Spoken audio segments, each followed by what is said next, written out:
오늘의 이야기가 당신의 하루에 작은 빛이 되길 바랍니다. 시작 전에 좋아요와 구독으로 함께 해주세요.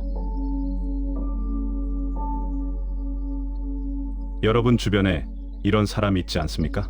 작은 일에도 화를 내고 큰 소리치는 사람, 남의 단점만 찾아내고 뒷말하는 사람, 10원 100원에도 집착하는 사람. 사람들은 그런 사람을 보고 이렇게 말합니다. 참 작은 사람이야. 그릇이 작아. 반대로 이런 사람도 있습니다. 큰일 앞에서도 침착하고 여유 있는 사람, 남의 장점을 먼저 보고 격려하는 사람, 눈앞의 이익보다 의리를 중시하는 사람. 사람들은 그런 사람을 보고 이렇게 말합니다. 참 큰 사람이야. 그릇이 커. 여러분은 어느 쪽입니까? 솔직하게 생각해 보십시오. 명심보감은 700년 전부터 큰 사람과 작은 사람의 차이를 명확히 말해왔습니다. 그리고 놀랍게도 그 차이는 능력이나 학벌이나 재산이 아니었습니다. 딱 3가지 작은 습관의 차이였습니다. 오늘 이 이야기를 들려드리겠습니다. 두 사람의 이야기입니다. 둘 다 같은 대학을 나왔고 같은 회사에 입사했습니다. 능력도 비슷했고 나이도 같았습니다.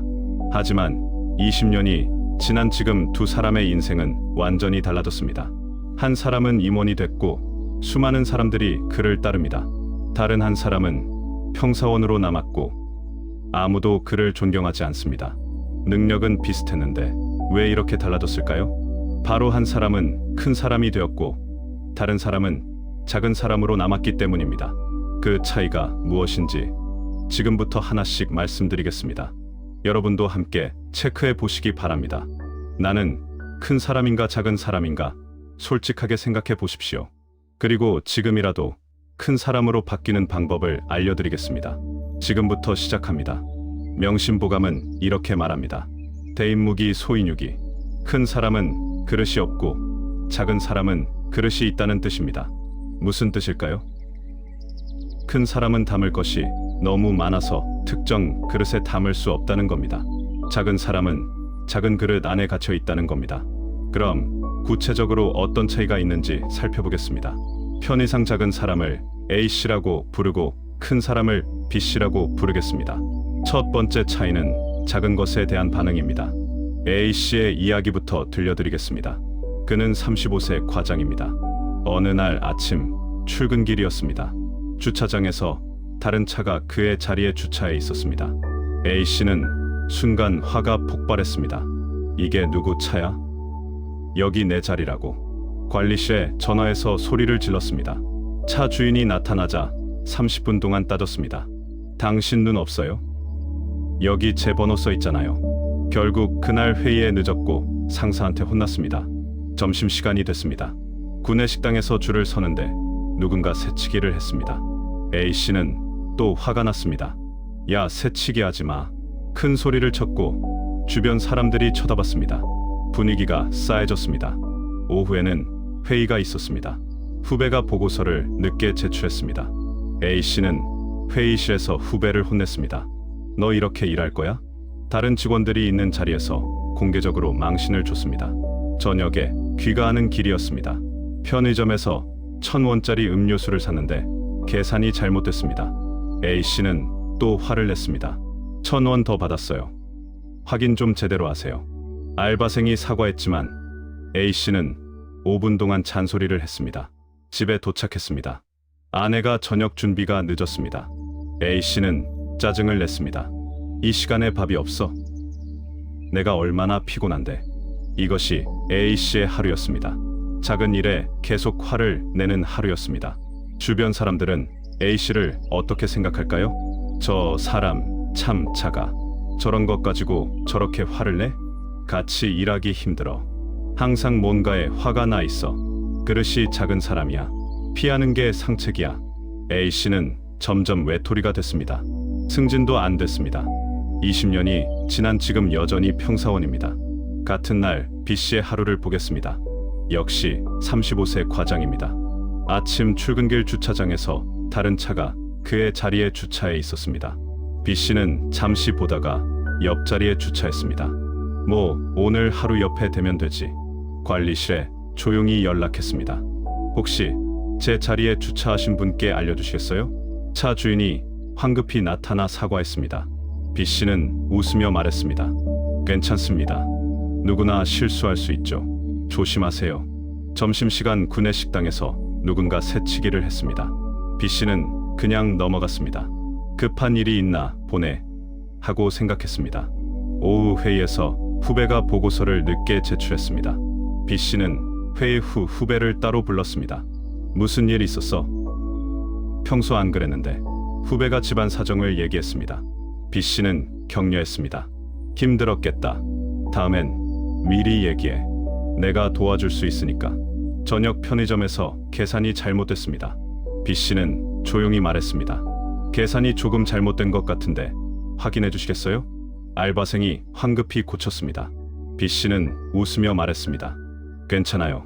실수할 수 있죠. 집에 도착했을 때 아내가 저녁 준비가 늦었습니다. B 씨는 옷을 갈아입으며 말했습니다. 내가 설거지할게. 오늘 피곤했지? 이것이 B 씨의 하루였습니다. 작은 일에 여유를 보이는 하루였습니다. 주변 사람들은 B 씨를 어떻게 생각할까요? 저 사람 참 크다. 저런 일에도 화를 안 내네. 같이 일하기 편해. 항상 여유가 있어. 그릇이 큰 사람이야. 배우고 싶어. B 씨 주변에는 사람들이 모였습니다. 승진도 빨랐습니다. 20년이 지난 지금 임원이 됐습니다. 두 사람의 차이가 무엇이었을까요? 능력의 차이가 아니었습니다. 작은 일에 대한 반응의 차이였습니다. 명심보감은 이렇게 말합니다. 소불인증난대사. 작은 것을 참지 못하면 큰일을 그르친다는 뜻입니다. 작은 일에 화를 내고 짜증을 내면 큰일을 할 수 없다는 겁니다. 왜일까요? 작은 일에 에너지를 다 쓰기 때문입니다. 화를 내고 짜증을 내고 따지고 싸우는데 에너지를 다 쓰면 정작 중요한 일에 쓸 에너지가 남아있지 않습니다. 또한 작은 일에 화를 내는 사람을 보면 주변 사람들이 피합니다.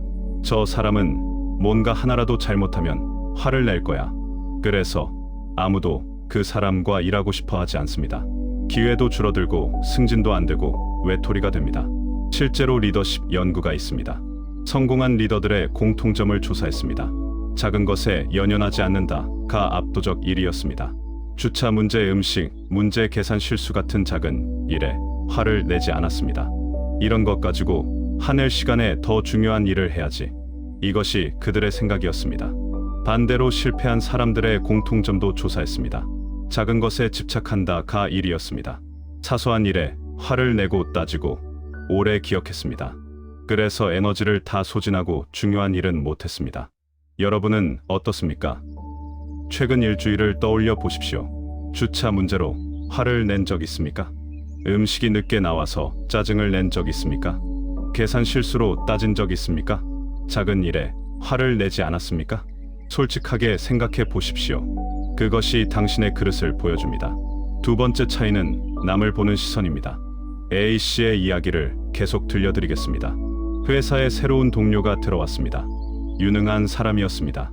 A씨는 그 동료를 이렇게 평가했습니다. 저 사람 일은 잘하는데 성격이 별로야. 아부를 잘해서 상사한테 잘 보이는 거지. 운이 좋아서 성과를 낸 거야. 실력은 별로야. 단점만 찾았습니다. 장점은 보지 않으려 했습니다. 점심시간에 동료들과 얘기할 때도 마찬가지였습니다. 저 부장님은 말만 많고 실력은 없어. 저 대리는 일은 안 하고 딴짓만 해. 저 과장은 아부만 잘해. 뒷말과 험담이 많았습니다. 남의 단점만 이야기했습니다. 그러자 주변 사람들이 A씨를 피하기 시작했습니다. 저 사람하고 얘기하면 내 뒷말도 하겠지. 항상 남 욕만 하니까 같이 있기 불편해. A씨는 점점 외톨이가 됐습니다. 같은 상황에서 B씨는 달랐습니다. 새로운 동료가 들어왔을 때 B씨는 이렇게 말했습니다. 저분 일 처리 속도가 정말 빠르네요. 프레젠테이션 능력이 뛰어나요. 성실하게 일하시는 모습이 보기 좋아요. 장점을 먼저 봤습니다. 칭찬을 아끼지 않았습니다. 점심시간에 동료들과 얘기할 때도 마찬가지였습니다. 저 부장님은 경험이 많으셔서 배울 게 많아요. 저 대리는 창의적이에요. 아이디어가 좋아요. 저 과장은 사람들 챙기는 게 좋아요. 장점을 이야기했습니다. 격려하고 존중했습니다. 그러자 사람들이 B씨를 좋아하게 됐습니다. B씨는 항상 긍정적이야. 같이 있으면 기분이 좋아져. 저 사람은 남을 존중할 줄 알아. 배울 점이 많아. B씨 주변에는 항상 사람들이 모였습니다. 명심보감은 이렇게 말합니다. 책임지단 물망기장. 남의 단점만 지적하고 장점은 잊어버린다는 뜻입니다. 작은 사람들의 특징입니다. 남의 단점만 봅니다. 왜일까요? 자기가 작으니까 남도 작게 보이기를 바라는 겁니다. 남이 크면 자기가 초라해 보이니까 남의 단점을 찾아서 깎아내리는 겁니다. 하지만 이것은 자기를 더 작게 만듭니다. 남을 깎아내린다고 내가 커지는 게 아닙니다. 오히려 저 사람 그릇 작다는 평가만 받습니다. 반대로 큰 사람은 남의 장점을 봅니다. 명심보감은 또 이렇게 말합니다. 견연사제언, 현명한 사람을 보면 그와 같아지려 생각한다는 뜻입니다. 큰 사람은 남이 잘하면 배우려 합니다. 저 사람은 저런 점이 좋네. 나도 배워야지. 남을 깎아내리는 게 아니라 배우고 성장합니다. 그래서 점점 더 큰 사람이 됩니다. 실제로 심리학 연구가 있습니다. 남을 자주 비난하는 사람들을 조사했습니다. 그들의 특징이 무엇인지 아십니까? 자존감이 낮았습니다. 불안했습니다. 불행했습니다. 남을 깎아내림으로써 자기를 위로하려 했지만 소용없었습니다. 오히려 더 불행해졌습니다. 반대로 남을 자주 칭찬하는 사람들을 조사했습니다. 자존감이 높았습니다. 안정적이었습니다. 행복했습니다. 남을 인정함으로써 자기도 성장했습니다. 그리고 주변에 좋은 사람들이 많았습니다. 여러분은 어떻습니까? 최근 한 달을 떠올려 보십시오. 남의 단점을 이야기한 횟수와 남의 장점을 이야기한 횟수를 세어 보십시오. 어느 쪽이 더 많습니까? 뒷말과 험담을 한 적이 몇 번입니까? 칭찬과 격려를 한 적이 몇 번입니까? 솔직하게 세어 보십시오. 그것이 당신의 그릇을 보여줍니다. 세 번째 차이는 이익을 대하는 태도입니다. A씨의 이야기를 마저 들려드리겠습니다. 회사에서 프로젝트 팀을 꾸렸습니다. A씨가 팀장이 됐습니다. 프로젝트가 성공하면 보너스가 나온다고 했습니다. A씨는 이렇게 생각했습니다. 어떻게든 내가 많이 받아야지. 팀원들을 닥쳤습니다. 빨리빨리 해. 내 성과가 중요해. 팀원들이 야근을 했지만 A씨는 먼저 퇴근했습니다. 프로젝트가 성공했습니다. 보너스가 나왔습니다. A씨는 자기가 가장 많이 가져갔습니다. 팀원들에게는 적게 배분했습니다. 내가 팀장이니까 당연하지. 팀원들은 섭섭했습니다. 우리가 다 했는데 팀장은 뭐 했다고. 다음 프로젝트 때 아무도 A씨 팀에 가려 하지 않았습니다. 저 사람 밑에서 일하면 손해야. 공은 혼자 가져가. A씨는 더 이상 팀장을 할 수 없었습니다. 또 다른 일도 있었습니다. 거래처와 계약을 체결했습니다. A씨는 최대한 유리한 조건만 챙겼습니다. 우리한테 100% 유리하게 해야지. 저쪽 사정은 상관없어. 계약은 성사됐지만 거래처는 불만이 많았습니다. 1년 후 재계약 시기가 왔습니다. 거래처가 다른 회사와 계약했습니다. A씨는 자기 이익만 챙겨 같이 일하기 힘들어. A씨는 큰 거래처를 잃었습니다. 같은 상황에서 B씨는 달랐습니다. 프로젝트 팀장이 됐을 때 B씨는 이렇게 생각했습니다. 팀원들이 열심히 해야 성공하지. 어떻게 동기부여하지? 팀원들과 함께 야근을 했습니다. 야식도 사줬습니다. 우리 함께 힘내자. 성공하면 다 같이 보상받자. 프로젝트가 성공했고 보너스가 나왔습니다. B씨는 팀원들에게 많이 배분했습니다. 자기는 적게 가져갔습니다. 너희들이 고생했으니까 많이 가져가. 팀원들은 감동했습니다. B씨 밑에서 일하니까 보람있어.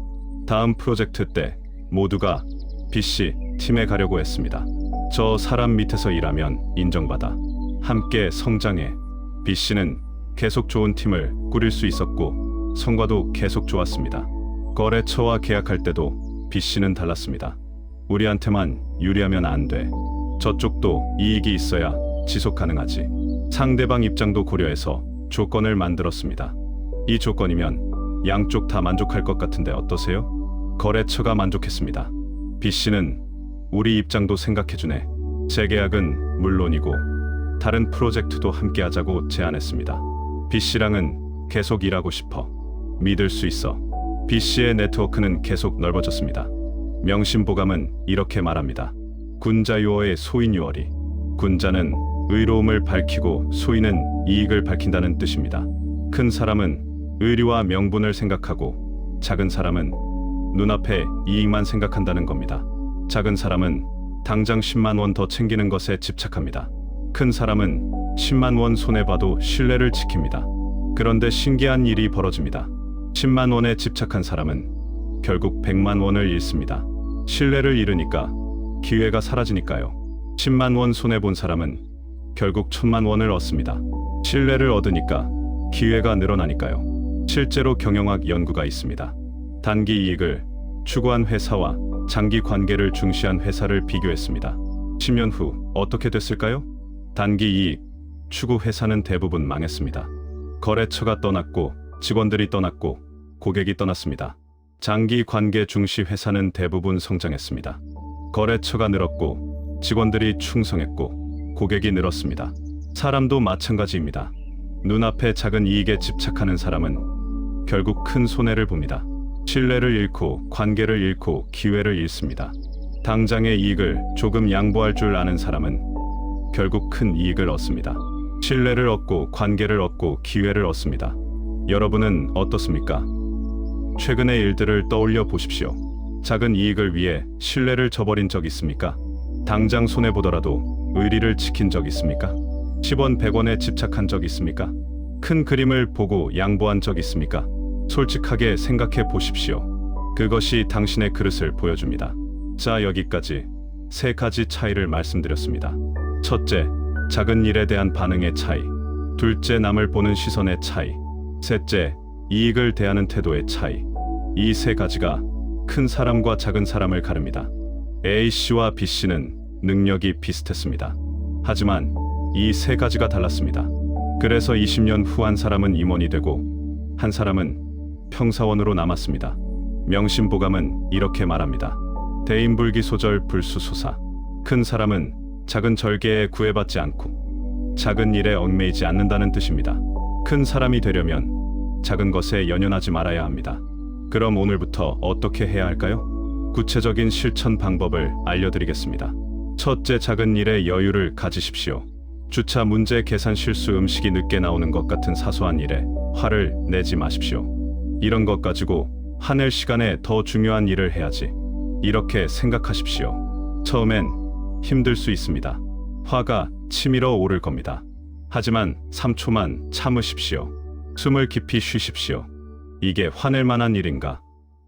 1시간 후에도 화가 날까? 스스로에게 물어보십시오. 대부분의 일은 1시간 후면 기억도 안 납니다. 그런 일에 화를 낼 필요가 있을까요? 한 달만 연습하면 습관이 됩니다.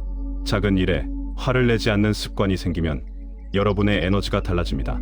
쓸데없는 곳에 에너지를 소모하지 않으니까 중요한 일에 집중할 수 있습니다. 주변 사람들도 여러분을 다르게 봅니다. 저 사람 그릇이 크다. 여유가 있어. 둘째, 남의 장점을 찾는 연습을 하십시오. 매일 한 사람씩 장점을 찾아보십시오. 저 동료는 이런 점이 좋네. 저 상사는 저런 점이 배울 만하네. 저 후배는 이런 재능이 있네. 처음엔 어색할 겁니다. 단점이 먼저 보일 겁니다. 하지만 억지로라도 장점을 찾으십시오. 그리고 가능하면 칭찬하십시오. 이 부분은 정말 잘하시네요. 이런 능력이 있는 줄 몰랐어요. 진심을 담아 칭찬하십시오. 그러면 신기한 일이 벌어집니다. 상대방도 여러분의 장점을 찾기 시작합니다. 저 사람은 나를 인정해줘. 나도 저 사람을 인정해야지. 선순환이 시작됩니다. 그리고 여러분 자신도 성장합니다. 남의 장점을 보다 보면 배우게 되고 자기도 그렇게 되고 싶어집니다. 셋째, 장기적 관점을 가지십시오. 당장의 작은 이익에 집착하지 마십시오. 지금 10만 원 더 챙기는 게 중요한가, 아니면 이 사람과의 관계가 중요한가? 스스로에게 물어보십시오. 대부분의 경우 관계가 더 중요합니다. 10만 원은 다시 벌 수 있지만 잃은 신뢰는 다시 회복하기 어렵습니다. 그러니 당장 손해를 보더라도 신뢰를 지키십시오. 이번엔 제가 양보할게요. 다음에 기회가 있겠죠. 이렇게 말할 수 있는 여유를 가지십시오. 그러면 신기하게도 더 큰 기회가 찾아옵니다. 저 사람은 믿을 수 있어. 같이 일하고 싶어 사람들이 여러분을 찾게 됩니다. 명심보감은 마지막으로 이렇게 말합니다. 후덕재물, 덕이 두터우면 물건을 실을 수 있다는 뜻입니다. 그릇이 크면 많은 것을 담을 수 있다는 겁니다. 큰 사람이 되십시오. 그릇을 키우십시오. 작은 일에 연연하지 마십시오. 남의 장점을 보십시오. 장기적 관점을 가지십시오. 그러면 여러분의 그릇이 커집니다. 큰 그릇에는 많은 것이 담깁니다. 좋은 사람들, 좋은 기회, 좋은 성과가 담깁니다. 20년 후 여러분은 어떤 사람이 되어 있을까요? 존경받는 큰 사람일까요? 아니면 외면당하는 작은 사람일까요? 선택은 오늘부터 시작됩니다. 오늘 여러분이 어떤 선택을 하느냐가 20년 후를 결정합니다. 명심보감이 700년 전부터 가르쳐준 큰 사람의 길을 걸으시기 바랍니다. 오늘 영상이 도움이 되셨다면 구독과 좋아요 부탁드립니다. 그리고 댓글로 나눠주십시오. 여러분은 큰 사람입니까? 작은 사람입니까? 솔직하게 체크해 보시고 오늘부터 바꿀 것을 선언해 주십시오. 나는 오늘부터 큰 사람이 되겠습니다. 함께 응원하겠습니다. 감사합니다.